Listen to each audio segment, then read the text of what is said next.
Après la naissance d'un individu, bien cet individu, garçon ou fille, va se développer au cours de sa vie. Donc, on peut parler des stades du développement humain. Alors, les stades du développement humain sont l'enfance, qui peut se sous-diviser en 4 étapes, l'adolescence, l'âge adulte et puis le vieillissement. Alors, toutes ces étapes-là comportent des variations qui sont importantes pour chacune. Alors, quand on parle de l'enfance, on peut parler, la première étape, ce serait l'étape bébé. Donc, encore là, on peut parler d'une première étape bébé de 0 à 1 mois. Ça, c'est le nouveau-né. Alors, c'est la transition de la vie de l'intérieur vers l'extérieur. Alors, à ce moment-là, c'est une adaptation. L'enfant qui était à l'intérieur du sac amniotique de sa mère, dans l'utérus, loin de beaucoup de stimulation, ainsi de suite, qui était nourri, bien, doit se nourrir, doit respirer, doit interagir avec le monde intérieur, extérieur. Donc, c'est beaucoup d'adaptation et ça, c'est la première période. Ensuite, on a la période de 1 mois à 24 mois. Alors, on peut parler de nourrisson. Alors, il gagne de l'autonomie graduellement. Il apprend à se nourrir, peut apprendre à marcher. La période de croissance est très, très forte.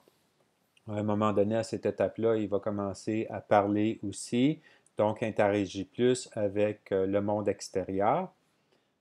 Ça, c'est le nourrisson. Il est encore très, très dépendant de ses parents à ce moment-ci pour, par exemple, se nourrir, pour obtenir ce dont il a besoin. Ensuite, on a la petite enfance, donc toujours dans l'enfance. La troisième étape, c'est la petite enfance, de 2 ans à 6 ans. Alors, la petite enfance, il y a un gain d'autonomie sur le plan physique, sur le plan mental. Il développe sa force physique. Il apprend à socialiser, à interagir avec les autres. Donc, il se rend compte qu'il n'est pas le monde ne tourne pas autour de lui, mais il peut interagir avec les autres, peut poser des questions. Sa croissance est rapide, peut apprendre à réfléchir et ainsi de suite. C'est une étape très, très importante au niveau du développement intellectuel ou du développement mental. Ensuite, de 6 à 10 ans, on parle de l'enfance. Alors, à ce moment-ci, la croissance ralentit. Il y a une augmentation accrue des capacités mentales et physiques qui peut résoudre des problèmes. Par exemple, il comprend comment réfléchir et ainsi de suite. Ensuite, on arrive à l'adolescence. Alors, l'adolescence commence vers 10 ans chez les filles, vers 12 ans chez les garçons. Alors, pourquoi est-ce qu'on appelle ça l'adolescence? C'est quoi la transformation importante à ce moment-ci? Bien, c'est la puberté. Alors, la puberté, ben, c'est le développement des caractéristiques sexuelles chez les garçons et les filles. Alors, on peut penser, par exemple, au développement des seins chez les filles, les organes génitaux qui se développent, les poils pubiens qui vont commencer à pousser, la musculation, des hormones qui sont libérées, par exemple de l'estrogène chez les filles, plus chez les filles, de la testostérone, plus chez les garçons, et ainsi de suite. Donc, tout ce qu'on peut considérer comme des traits à caractère sexuel se développe pendant la puberté. La puberté prend fin autour de 14 ans chez les filles et autour de 15 ans chez les garçons. Bien sûr, ça peut varier d'une personne à l'autre, mais c'est à cet âge-là, disons, que les filles peuvent tomber enceintes, les garçons peuvent procréer, donc peuvent produire des spermatozoïdes viables, disons. Okay? Donc ça s'achève vers ces âges-là. Alors, on est toujours à ce moment-ci dans la puberté, donc la puberté prend fin à ce moment-ci. Ensuite, bien, on est encore un petit peu dans l'adolescence, c'est-à-dire que les traits sexuels vont continuer de se développer un peu. La croissance va s'achever vers 16 ans chez les filles, vers 18 ans chez les garçons. Alors, à la suite de ça, ben là, on peut parler d'un adulte. On ne parle pas nécessairement d'un adulte au point de vue légal, on parle d'un adulte au point de vue physiologique, au point de vue physique. Encore là, plusieurs chercheurs, plusieurs biologistes vont dire, bien, il y a encore du développement qui a lieu. Effectivement, par exemple, la croissance musculaire, des trucs comme ça peuvent continuer encore quelques années.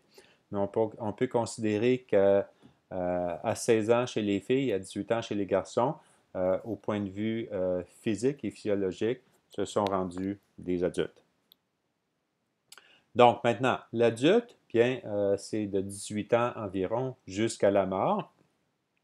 Alors à ce moment-là, la maturité sexuelle est atteinte. L'individu devient un contributeur à la société, donc occupe un emploi, responsable socialement, responsable pour ses actes et ainsi de suite.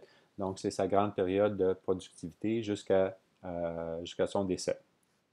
Vers 60 ans et plus, on parle de vieillissement. Okay?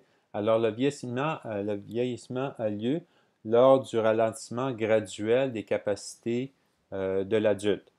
Par exemple, chez la femme, bien, vers l'âge de 50 ans, il y a ce qui s'appelle la ménopause. Alors, elle cesse de produire les hormones nécessaires pour produire des ovules, donc elle ne peut plus tomber enceinte, et ça s'accompagne de transformations physiques, physiologiques chez la femme. Il y a des processus comparables ou semblables chez les hommes aussi. Ce qui est très important, c'est de retenir qu'il y a une détérioration des organes et des tissus. Okay? La masse musculaire chez l'homme commence à régresser vers 67 ans, chez la femme vers 70 ans. Alors, de 70 ans, c'est le vieillissement jusqu'à la mort de la personne. Donc, principalement, dans les cas naturels de décès, la mort, c'est causé par la détérioration des organes. Vous pouvez imaginer, par exemple, si un organe fonctionne moins bien, par exemple le foie qui sert à nettoyer le sang, entre autres, les reins, le cœur qui a de la difficulté à battre et ainsi de suite, le système nerveux qui devient défaillant. Bien, quand un ou plusieurs organes sont rendus trop détériorés, bien, le corps ne peut plus remplir ses fonctions vitales, puis c'est à ce moment-là que la personne peut décéder. Voilà.